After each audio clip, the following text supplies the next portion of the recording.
Shalom, selamat pagi jemaat GKJ Boyolali yang terkasih. Kiranya makasih dan penyertaan Tuhan ada pada kita sekalian. Salam sehat untuk kita semua. Kurang lebih 6 bulan kita menghadapi pandemi COVID-19.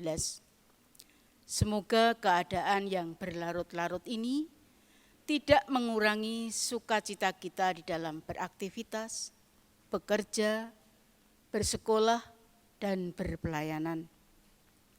Kita mengetahui bahwa angka terkonfirmasi positif COVID-19 masih terus meningkat. Ini menandakan keadaan belum membaik. Dalam rangka mengurangi penyebaran virus COVID-19, kita diajak untuk melaksanakan 3M, yaitu memakai masker saat beraktivitas keluar rumah, mencuci tangan dengan sabun dan air mengalir, serta menjaga jarak dengan berjaga jarak. Agar tidak semakin meluas, kami berharap Jemaat GKJ Boyolali terus berperan aktif untuk melakukan himbauan kepada sanak saudara, teman, tetangga, dan siapapun yang dijumpai untuk terus mematuhi protokoler kesehatan menghadapi pandemi COVID-19. Untuk terus mendukung pemerintah mengatasi penyebaran virus corona ini, Majelis GKJ Boyolali memutuskan untuk tetap melaksanakan ibadah keluarga di rumah masing-masing. Kita percaya bahwa Tuhan Maha Hadir dimanapun kita berada, dan ibadah kita tetap mendatangkan berkat jika kita melaksanakannya dengan takut dan hormat kepada Tuhan. Kami mengajak jemaat GKJ Boyolali untuk terus ikut terlibat aktif dalam ibadah secara online ini, sambil terus menjaga kesehatan masing-masing. Jemaat yang terkasih, mari kita siapkan hati dan pikiran kita untuk mengikuti peribadatan ini dengan bersaat teduh sejenak.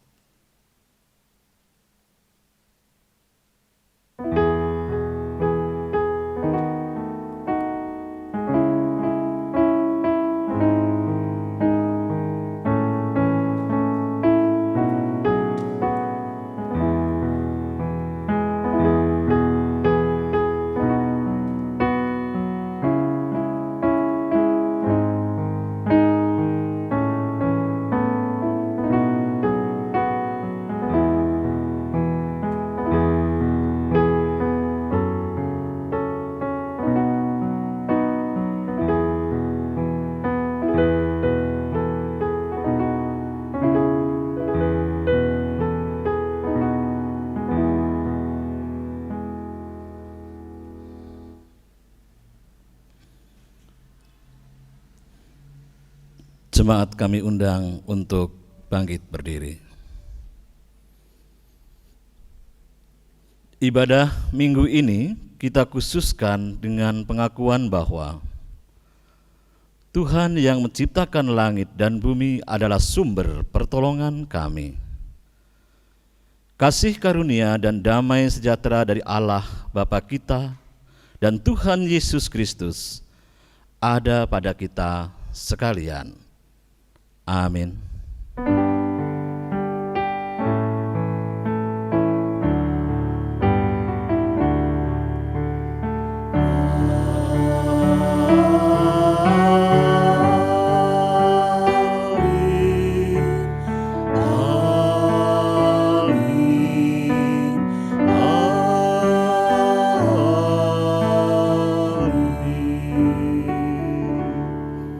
Kami persilakan duduk kembali.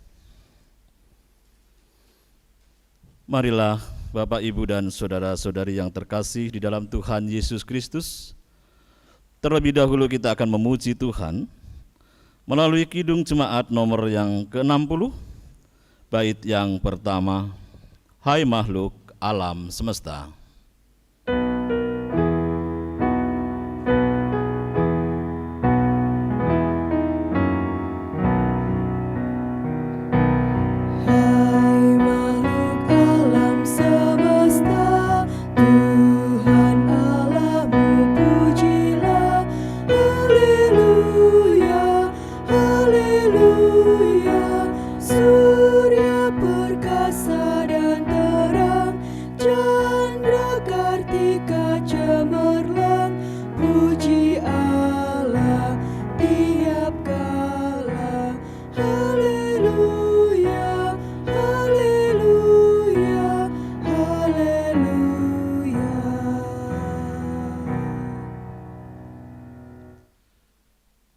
Bapak, Ibu, dan saudara-saudari yang dikasihi oleh Tuhan Yesus Kristus, marilah kita akan bersama-sama mendengarkan hukum kasih yang kita ambil dari kitab Matius, pasalnya yang ke-22, ayat yang ke-37 hingga yang ke-40.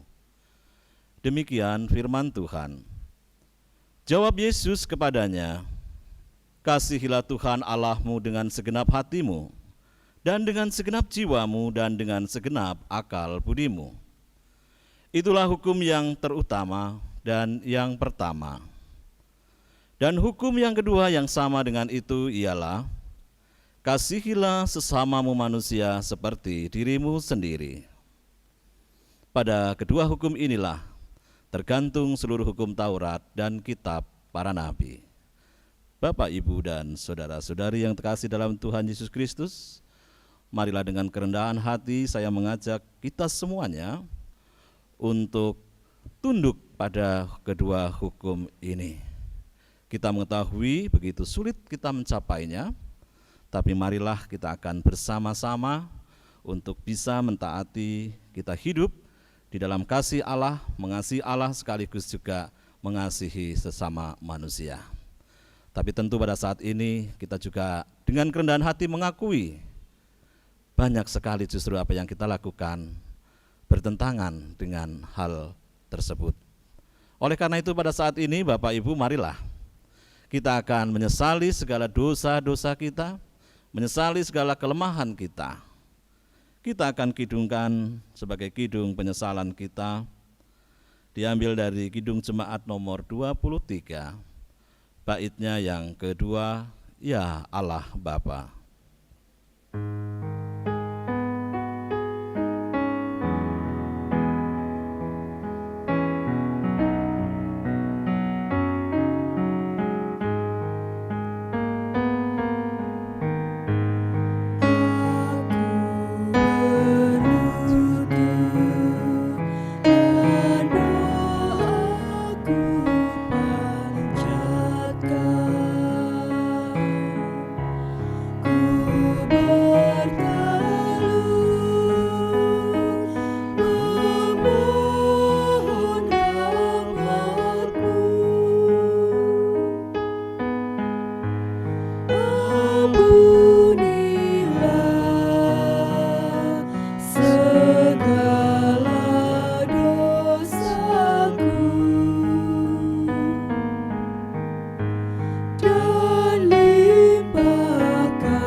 Sebagai orang yang sudah ditebus dosa-dosanya oleh Tuhan karena Dia adalah Maha Kasih dan Maha Pengampun, maka tentu Tuhan juga pada saat ini berkenan untuk menuntun hidup kita dengan memberikan kepada kita semuanya berita anugerah sekaligus juga petunjuk hidup baru untuk kita. Berita anugerah kita akan ambil dari kitab Yesaya pasal yang pertama, ayatnya yang ke-18. Yesaya pasal 1 ayat yang ke-18. Marilah, baiklah kita berperkara, firman Tuhan. Sekalipun dosamu merah seperti kirmizi, akan menjadi putih seperti salju. sekalipun berwarna merah seperti kain kusumba, akan menjadi putih seperti bulu domba. Demikian berita anugerah dari Yesaya pasal 1 ayat yang ke-18. Dan selanjutnya kita akan sama-sama mendengarkan petunjuk hidup baru bagi kita semuanya yang diambil dari kitab 1 Timotius pasal 4 ayatnya yang ke-7 hingga ke-8. 1 Timotius pasal 4 ayat 7 hingga yang ke-8. Demikian firman Tuhan. Tetapi jauhilah tahayul dan dongeng nenek-nenek tua. Latihlah dirimu beribadah. Latihan badani terbatas gunanya, tetapi ibadah itu berguna dalam segala hal, karena mengandung janji, baik untuk hidup ini maupun untuk hidup yang akan datang.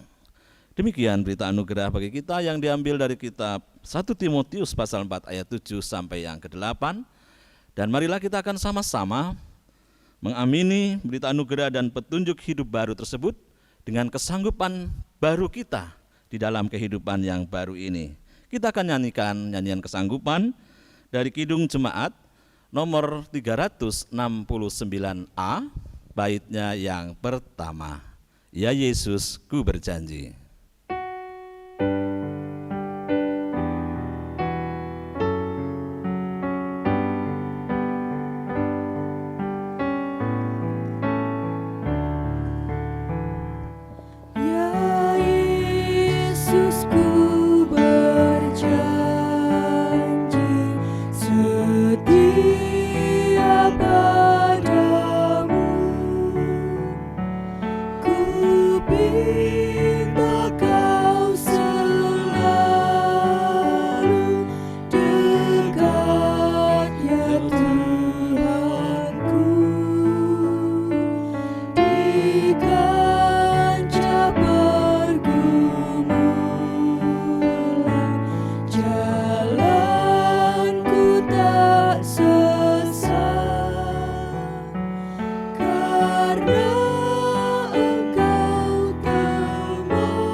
Marilah Bapak, Ibu, dan saudara-saudari yang terkasih di dalam Tuhan Yesus Kristus, kita akan sama-sama berdoa syafaat sekaligus doa aplikasi.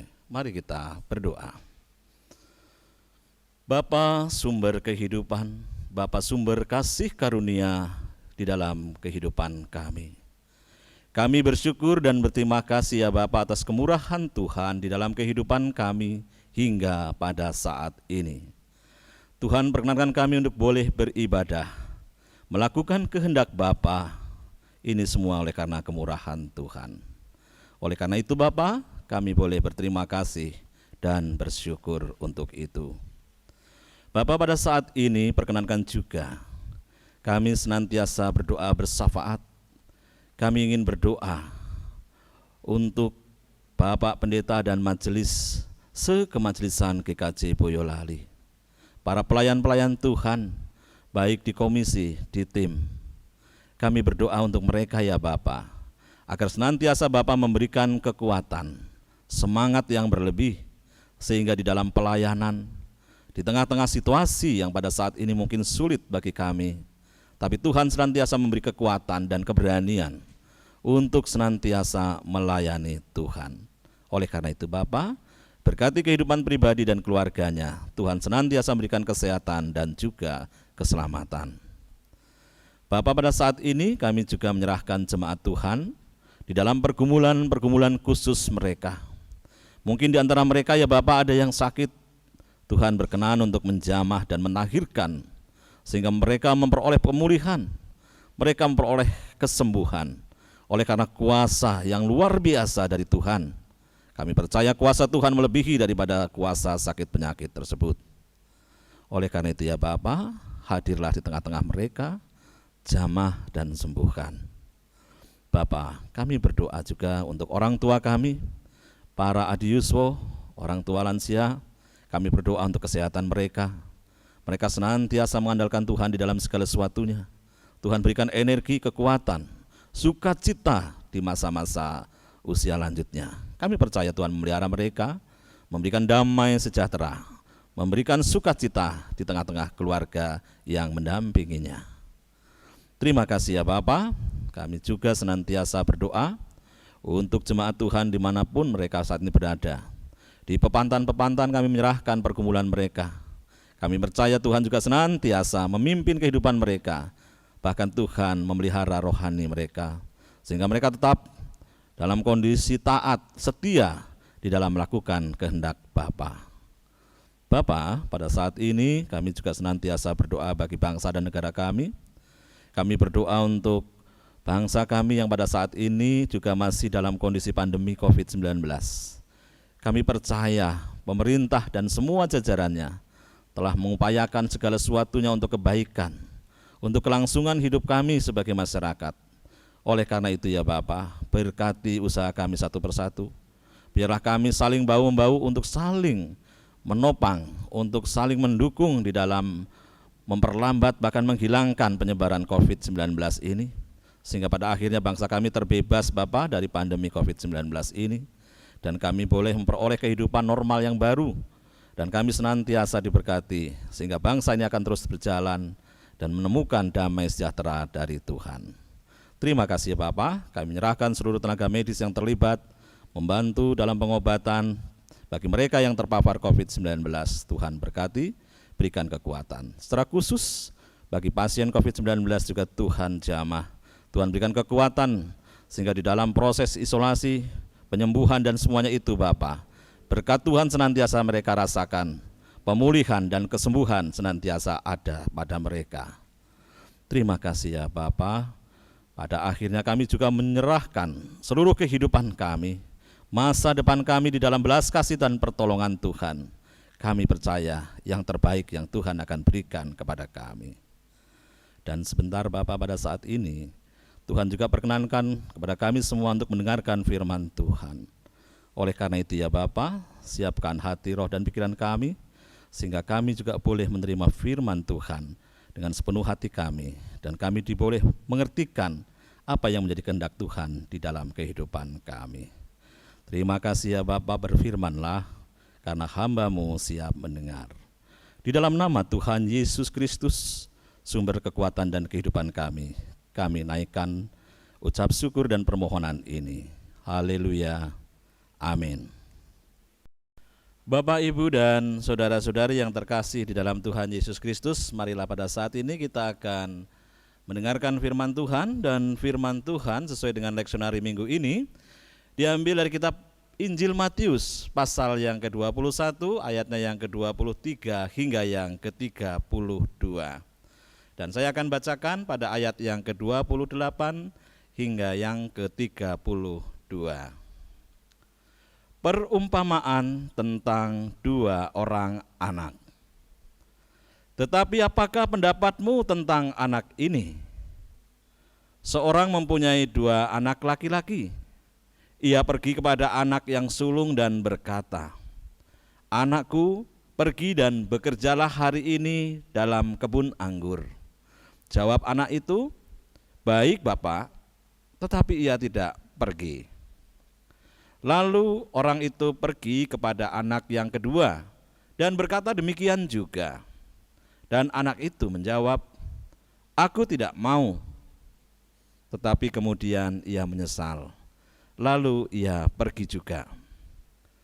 Siapakah di antara kedua orang itu yang melakukan kehendak ayahnya? Jawab mereka, "Yang terakhir."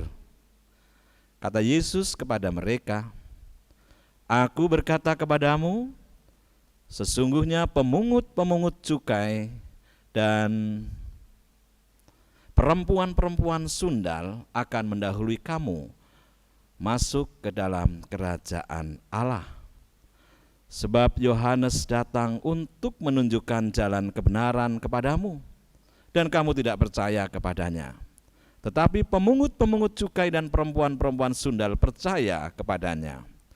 Dan meskipun kamu melihatnya, tetapi kemudian kamu tidak menyesal dan kamu tidak juga percaya kepadanya. Demikianlah Bapak Ibu, pembacaan firman Tuhan. Yang berbahagia ialah mereka yang mendengarkan firman Tuhan dan yang memeliharanya. Haleluya.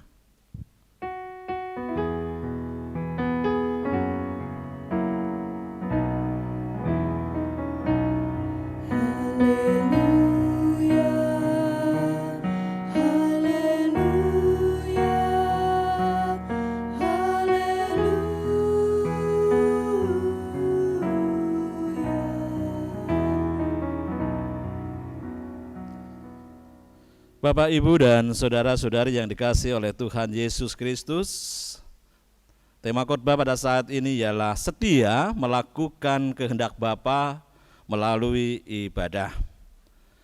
Ada dalam bahasa Jawa dikatakan, maaf kalau saya keliru, inggih namun boten kepanggih. Kurang lebih artinya ya, tetapi tidak melakukan apa yang dikatakan. Nah, kalau kita melihat dari apa yang kita baca dari Matius pasal 21, terutama pada ayat yang ke-28 hingga ke-32, perumpamaan tentang dua orang yang disuruh bapaknya, ini juga ada gambaran. Anak yang pertama ketika disuruh bapaknya, ia mengatakan, "Ya Bapak," ketika disuruh ke kebun anggur. Tetapi hanya iya. Tapi ia tidak melakukan juga masuk ke kebun anggur itu. Dan anak yang kedua, di situ juga tegas mengatakan tidak mau. Tapi setelah dirasa-rasakan ia menyesal juga menjawab tidak mau diperintah bapaknya. Lalu karena penyesalannya itu, maka ia pergi mengerjakan ke kebun anggur.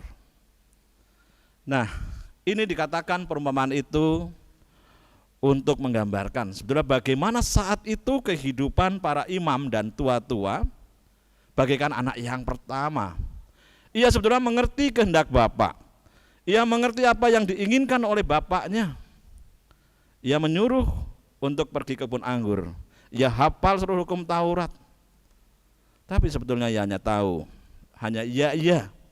Tapi di dalam praktek kehidupan sehari-harinya jauh dari apa yang mereka tahu tentang kehendak Bapa tadi. Nggih, namun boten kepanggih. Nah, lain dengan anak yang kedua. Anak yang kedua ini dia memang menolak apa yang menjadi kehidupan yang dikehendaki Bapa. Ia lebih pro kepada dunia yang diberikan. Ia pemungut cukai. Bahkan ada perempuan-perempuan sundal. Yang artinya adalah kehidupannya sebetulnya menolak dari apa yang menjadi kehendak Bapa. Tapi kita lihat pada akhirnya pemungut cukai dan perempuan sundal itu juga menyesal terhadap apa yang sudah dilakukan. Dan akhirnya ia bertobat, lalu ia berbalik ikut di dalam kehidupan Bapa. Anak yang kedua juga walaupun menolak, ia juga tetap bekerja. Bapak, Ibu, dan saudara yang terkasih dalam Tuhan Yesus Kristus, dua gambaran tentang anak yang pertama, iya tapi tidak melakukan, dan anak yang kedua menolak tapi akhirnya menyesal melakukan, juga mungkin pernah dijumpai di dalam kehidupan kita. Oleh karena itu pada saat ini melalui bacaan Matius 21 ayat 23 hingga yang ke-32, melalui tema setia melakukan kehendak Bapa melalui ibadah, diingatkan kepada kita semuanya. Agar apa? Agar kita setia terhadap apa yang Bapa inginkan di dalam kehidupan kita. Bentuknya apa? Yaitu dengan melakukan apa yang menjadi kehendak Bapa melalui paling tidak adalah taat beribadah. Ibadah yang bagaimana Bapak Ibu yang diharapkan. Kita sering sekali melihat, saya sudah beribadah, saya taat pada hari Minggu, tidak pernah lepas ketika belum pandemi untuk ikut beribadah. Bahkan pada saat pandemi pun saya selalu menanti-nantikan saat ibadah online. Bahkan sebelum mungkin tim multimedia menayangkan sudah dibuka-buka di YouTube.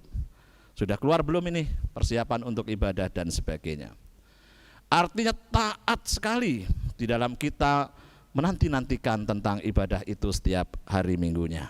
Itu juga baik Bapak Ibu, itu benar. Karena apa? Karena memang itu juga yang dikehendaki Bapak. Bahwasanya kita juga harus setia dan melakukan, bukan hanya setia ya tapi tidak melakukan apa-apa. Dan kalau kita tahu yang kedua adalah beribadah sesuai dengan apa yang menjadi kesaksian kehidupan kita sehari-hari. Jadi selain ibadah online, ibadah di gereja kalau saatnya nanti secara offline, juga di dalam kehidupan sehari-hari bagaimana kita? Apakah juga sudah mencerminkan kehidupan kita ini sebagai ibadah yang sejati, sebagai ibadah, sebagai hal yang berkenan di dalam kehidupan kita? Ini yang tahu adalah Bapak dan Ibu sendiri. Kita akan sama-sama merefleksikan apakah juga hidup kita ini sudah layak dan melakukan kehendak Bapa, atau sama seperti para imam dan tua-tua tadi, tahu iya tapi tidak melakukan apa-apa. Kapan Bapak Ibu kita mau melakukan kehendak Bapa? Kapan kita mau masuk ke kebun anggur? Dan kapan kita bersedia bekerja di rumah Tuhan? Ada berbagai macam cara Bapak Ibu Tuhan untuk mengingatkan kita. Saya sendiri juga mungkin sama seperti orang yang kedua. Mungkin 20 tahun yang lalu saya cenderung orang yang hidupnya mungkin mengikuti tren-tren dunia. Saya bahkan pernah menjadi seorang profesional di sebuah perusahaan, menduduki pimpinan, puncak, manajer, GM, bahkan area Jawa Tengah dan DIY. Hidupnya tergantung target setiap hari. Dunia dan dunia. Kadang hari Minggu saya juga lupa untuk beribadah. Tapi suatu saat Tuhan ingatkan bahwa itu bukan segalanya. Akhirnya muncul penyesalan. Saya diproses melalui proses yang berat. Melalui sakit anak saya hingga tidak ada, itu adalah proses di dalam kehidupan saya yang sungguh sangat berat. Memang waktu itu saya merasa rugi, tapi setelah saya tahu ternyata cara Tuhan memang berbagai macam untuk bagaimana menyuruh seorang masuk dalam kebun anggur untuk bisa beribadah dan melayani di dalam kehidupan sehari-hari. Baru saat itu umur saya masih sekitar 29 hingga 30 tahun. Sekarang 49 tahun, berarti sudah hampir 19, hampir 20 tahun. Setelah itu saya bagaikan pemungut cukai, bagaikan perempuan sundal yang dulu mungkin tidak memperdulikan, tapi akhirnya saya menyesal dan saya masuk di dalam kebun anggur itu. Saya melayani Tuhan. Puji Tuhan, mungkin banyak orang juga dengan cara yang berbeda. Disuruh Tuhan, dipanggil Tuhan untuk masuk ke dalam kebun anggur, cara Tuhan berbeda-beda. Tapi pada saat ini Bapak Ibu dan Saudara yang terkasih, kalau kapan ditanya, maka kesetiaan Bapak Ibu akan menjawabnya. Saya yakin seluruh jemaat Tuhan di tempat ini sangat setia pada kehendak Bapa. Oleh karena itu ketika Tuhan mengendaki, mari bekerja di kebun anggur, mari melayani bersama aku, saat itulah kita harus menjawab, iya dengan sepenuh hati, dan kita melakukan, bukan hanya iya tapi tidak melakukan. Bapak Ibu, mumpung kita masih diberi waktu oleh Tuhan, kita diberikan kesempatan oleh Tuhan Yesus untuk bisa melakukan yang terbaik di dalam kehidupan kita. Tidak perlu menunda waktu lagi, tidak perlu mencari momentus lagi. Nanti saya setelah pensiun baru melayani, nanti saya setelah tuntas anak-anak saya sekolah baru melayani, atau nanti kapan-kapan dalam momen apa. Tapi ketika Tuhan mengendaki, maka mata dan hati kita berbicara, Tuhan membutuhkan Bapak Ibu semuanya untuk bersama-sama melayani. Maka pada saat itu marilah kita melakukan kesetiaan kita, melakukan kehendak Bapa. Kita mau beribadah, kita juga mau melakukan pelayanan di dalam gereja, di dalam masyarakat, di dalam pekerjaan, dan semuanya itu. Bapak Ibu dan Saudara yang terkasih di dalam Tuhan Yesus Kristus, Matius 21 ayat 23 hingga ke 32 ini mengingatkan kepada kita untuk setia kepada kehendak Bapa, untuk setia melakukan kehendak Bapa melalui peribadatan. Oleh karena itu, tetaplah setia beribadah setiap hari Minggu, tetaplah setia beribadah setiap hari Rabu pada persekutuan doa di kelompok. Tetaplah rindu akan firman Tuhan. Di tengah-tengah situasi mungkin pandemi masih berlangsung, namun kita tetap setia. Kita tetap mengikuti Yesus untuk sampai dengan selama-lamanya. Saya percaya kesetiaan itu tidak akan pernah sia-sia. Bapa tentu tahu apa yang sedang kita lakukan, apa yang menjadi komitmen di dalam kehidupan kita. Kiranya Tuhan memberkati kita semuanya. Haleluya. Amin. Saat teduh untuk kita semuanya.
Marilah Bapak, Ibu, dan saudara-saudari yang terkasih, kita berdoa sesuai dengan apa yang telah Tuhan ajarkan kepada kita semuanya melalui doa Bapa kami. Bapa kami yang di surga, dikuduskanlah namamu, datanglah kerajaanmu, jadilah kehendak-Mu di bumi seperti di surga. Berikanlah kami pada hari ini makanan kami yang secukupnya, dan ampunilah kami akan kesalahan kami, seperti kami juga mengampuni orang yang bersalah kepada kami. Dan janganlah membawa kami ke dalam pencobaan, tetapi lepaskanlah kami daripada yang jahat. Karena Engkaulah yang empunya kerajaan, dan kuasa, dan kemuliaan sampai selama-lamanya. Amin.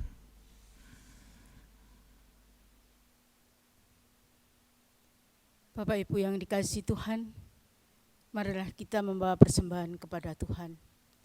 Namun sebelum kita haturkan persembahan ini, kita dasari dengan firman Allah yang terambil dari Mazmur 96 ayat 8-9, yang demikian sabdanya. Berilah kepada Tuhan kemuliaan namanya, bawalah persembahan dan masuklah ke pelatarannya. Sujudlah menyembah kepada Tuhan dengan berhiaskan kekudusan. Gemetarlah di hadapannya, hai segenap bumi. Kita kumpulkan persembahan kita dengan diiringi nyanyian Kidung Jemaat 302, bait 1 dan 2, Ku beri persembahan.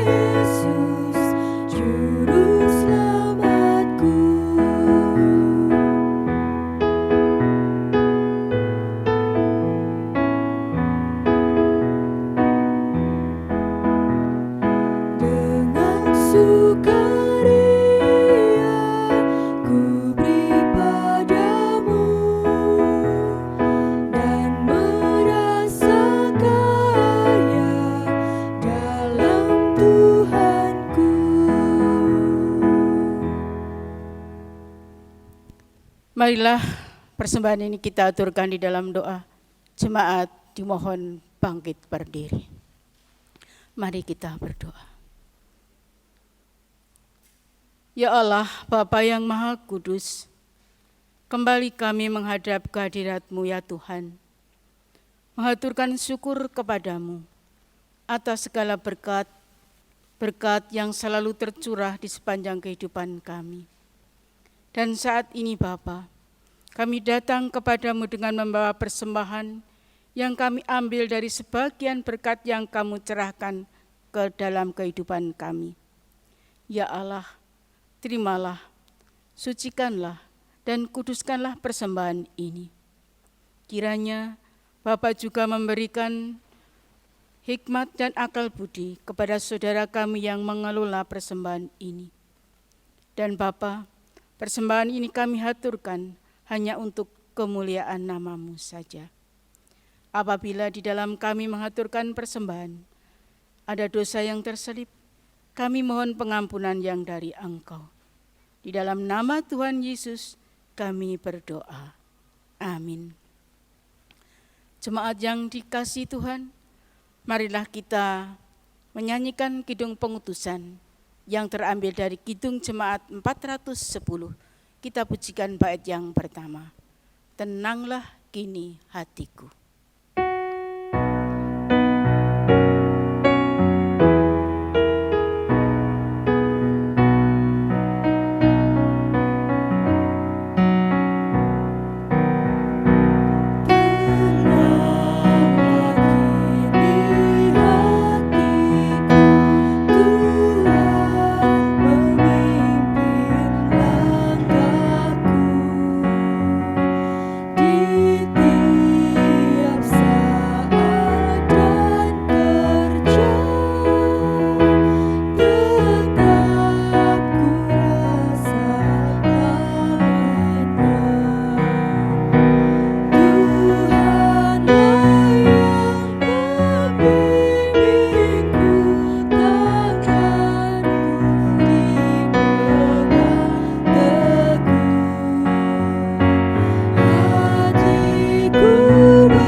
Jemaat yang dikasihi Tuhan, bersama umat Tuhan di sepanjang abad dan tempat, marilah kita mengucapkan pengakuan iman kita menurut pengakuan iman rasuli.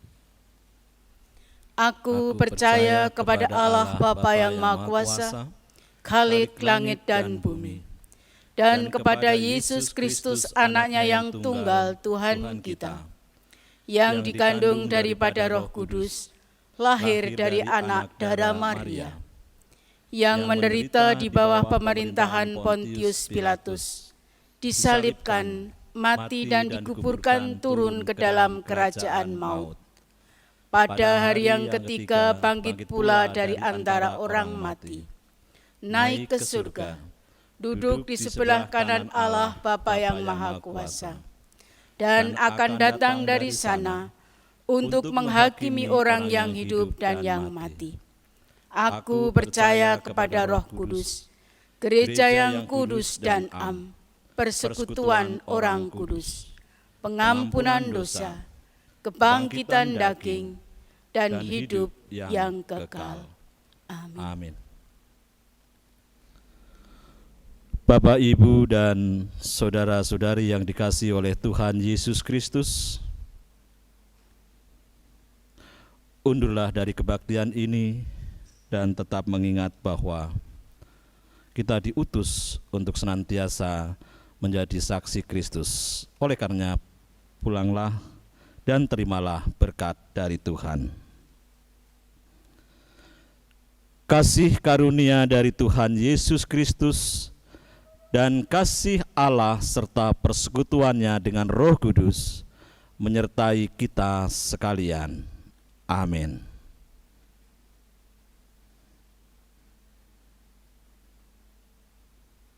Jemaat, persilakan duduk.